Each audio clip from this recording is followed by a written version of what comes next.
मी तमाम जनतेचे आभार मानतो। स्थानिक स्वराज्य संस्थांच्या प्रगतीसाठी महायुती सरकार कटिबद्ध राहील याची मी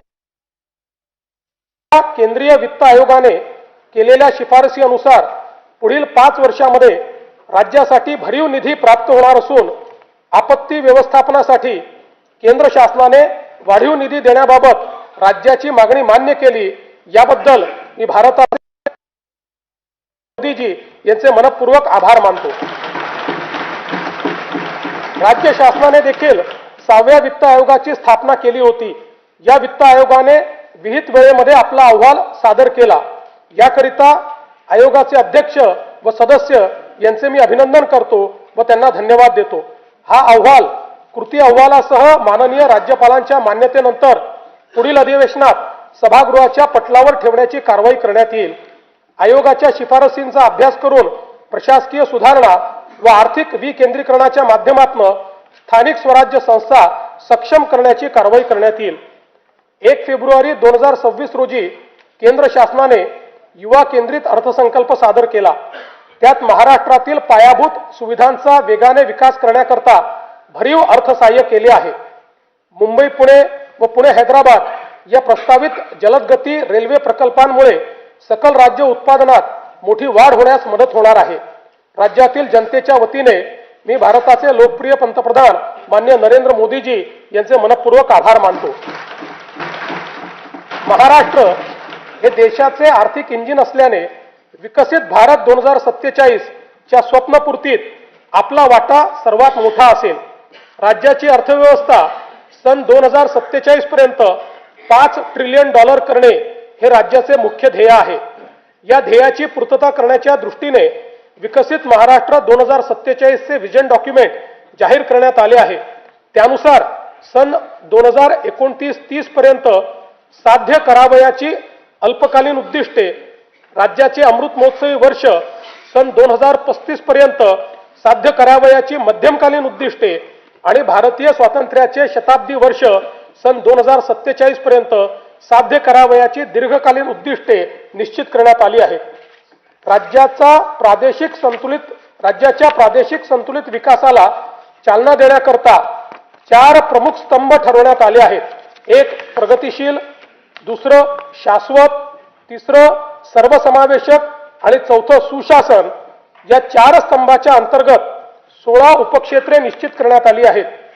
सन 2047 साली विकसित महाराष्ट्राची इमारत उभी करण्याकरिता इथून पुढे येणाऱ्या सर्व अर्थसंकल्पात विकसित महाराष्ट्राच्या संकल्पाचे प्रतिबिंब दिसणार आहे। या संकल्पाची दिशा कशी असेल हे या वर्षीच्या अर्थसंकल्पात मी स्पष्ट करणार आहे। जब इरादा बना लिया है ऊंची उड़ान का, भास्कर राव, जब इरादा बना लिया है ऊंची उड़ान का, फिर देखना फिजूल है कद आसमान का।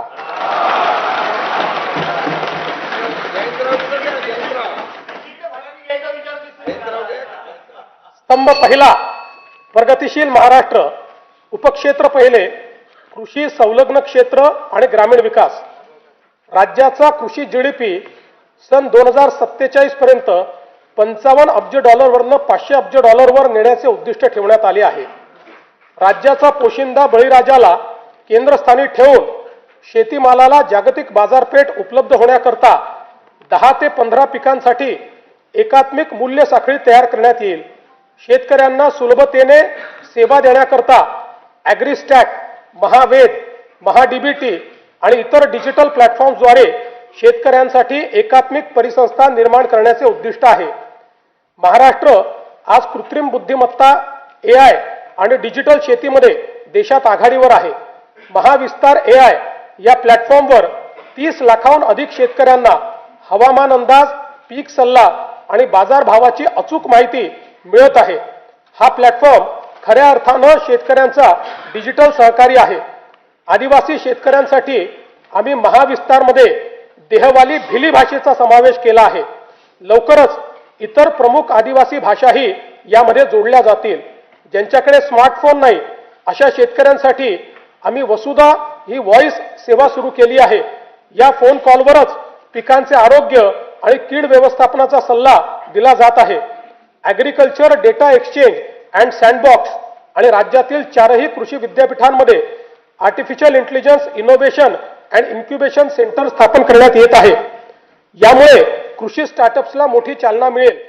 या आधुनिक तंत्रज्ञानामुळे शेतीच्या उत्पादन खर्चात 25% कमतरता होऊन शेतकऱ्यांचे उत्पन्न वाढण्यास मोठी मदत होणार आहे।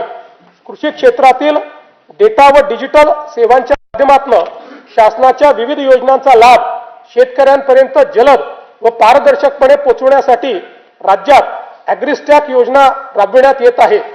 शेतकऱ्यांना फार्मर आयडी देण्यात महाराष्ट्र देशातील अग्रगण्य राज्य असून फेब्रुवारी 2026 पर्यंत 1,31,00,000 फार्मर आयडी तयार झाले आहेत। या योजनेत आम्ही आदिवासी वनपट्टेधारक शेतकरी आहोत। कृषी समृद्धी योजनेअंतर्गत सन 2026-27 ते सन 2029-30 या 4 वर्षाच्या कालावधीत राज्यातील कृषी क्षेत्रात भांडवली गुंतवणूक वाढवून पायाभूत सुविधा निर्माण करण्यात येतील। राज्यात 5 लाख हेक्टर क्षेत्र नैसर्गिक शेतीखाली आणून सकस व पोषणयुक्त नैसर्गिक शेतीमाल उत्पादित करण्यासाठी आगामी 2 वर्षांमध्ये महाराष्ट्र नैसर्गिक शेती अभियान या नवीन योजनेची अंमलबजावणी करण्यात येणार आहे। गोपीनाथ मुंडे अपघात सानुग्रह अनुदान योजनेत शेतमजुरांचा देखील समावेश करण्यात येईल। राज्याच्या कृषी उत्पन्नात पशुपालनाचा वाटा 25% आहे। ही व्याप्ती वाढवण्यासाठी आम्ही मुख्यमंत्री ग्रामीण पशुधन उद्योजक योजना सुरू करत आहोत। पशुसंवर्धन आणि मत्स्य व्यवसायाला आता कृषी समकक्ष दर्जा देण्यात आला आहे। त्यामुळे या क्षेत्रालाही शेतीप्रमाणे सर्व पायाभूत सुविधा आणि सवलती मिळतील, ज्यामुळे मत्स्य आणि पशुजन्य उत्पादनात मोठी वाढ होईल। संयुक्त राष्ट्र संघटनेने हे वर्ष आंतरराष्ट्रीय महिला शेतकरी वर्ष म्हणून घोषित केले आहे। त्यानिमित्त महिला गोपालक, कुक्कुटपालक आणि शेळीपालकांसाठी आम्ही विशेष प्रोत्साहनपर कार्यक्रम राबविणार आहोत।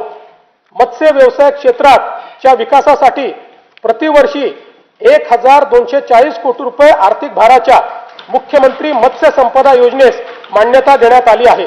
या योजनेमुळे राज्यातील मच्छीमारांचे आर्थिक व सामाजिक विकासाबरोबरच पायाभूत सुविधा निर्मितीमुळे मत्स्य उत्पादनात वाढ होणार आहे। मुख्यमंत्री ग्राम सडक योजना टप्पा 1 अंतर्गत 97% कामे 30,000 किलोमीटरपेक्षा जास्त पूर्ण झाली असून उर्वरित कामे मार्च 2026 पर्यंत पूर्ण करण्याचे नियोजन आहे। टप्पा 2 अंतर्गत 2,450 किलोमीटर रस्त्यांची कामे पूर्ण झाली असून उर्वरित कामे प्रगतीपथावर आहे। आता आम्ही टप्पा 3 घोषित करत असून त्या अंतर्गत 23,000 किलोमीटर लांबीचे रस्ते व पुलांची कामे हाती घेण्यात येतील। ग्रामीण भागातील शेतपालन रस्त्याच्या मजबूतीकरणासाठी पूर्ण यंत्रसामुग्रीच्या साहाय्याने जलद गतीने काम करण्याकरिता सोपी व सुलभ कार्यपद्धती असलेल्या मुख्यमंत्री बळीराजा शेतपालन रस्ते या नवीन योजनेस मान्यता देण्यात आली आहे। प्रधानमंत्री ग्राम सडक या योजनेचा भाग 1 व 2 अंतर्गत 99% कामे 26,758 किलोमीटर रस्ते व 782 पूल पूर्ण झाली आहेत। प्रधानमंत्री ग्राम सडक योजनेचा भाग 3 अंतर्गत 6,331 किलोमीटर लांबीचे 393 रस्त्यांच्या कामापैकी 5,086 किलोमीटर लांबीची 6,673 कामे तसेच 223 पुलांच्या कामांपैकी 57 पुलांची कामे पूर्ण झाली आहेत। उर्वरित कामे प्रगतीपथावर आहेत। प्रधानमंत्री ग्राम सडक योजना भाग 4 अंतर्गत लोकवस्तीशी न जोडलेल्या वाड्या वस्त्या बारमाही रस्त्याने जोडण्याची कामे हाती घेण्यात येणार आहेत। प्रधानमंत्री आवास योजना ग्रामीण टप्पा 2 अंतर्गत सन 2024-25 व 25-26 करिता 27,87,000 मंजूर घरकुलांपैकी 3,57,000 घरकुले पूर्ण झाली असून उर्वरित घरकुलांची कामे प्रगतीपथावर आहेत। या योजनेअंतर्गत आतापर्यंत 33,410 कोटी रुपये इतका खर्च करण्यात आला आहे। प्रधानमंत्री आवास योजना शहरी व ग्रामीण अंतर्गत बांधण्यात येणाऱ्या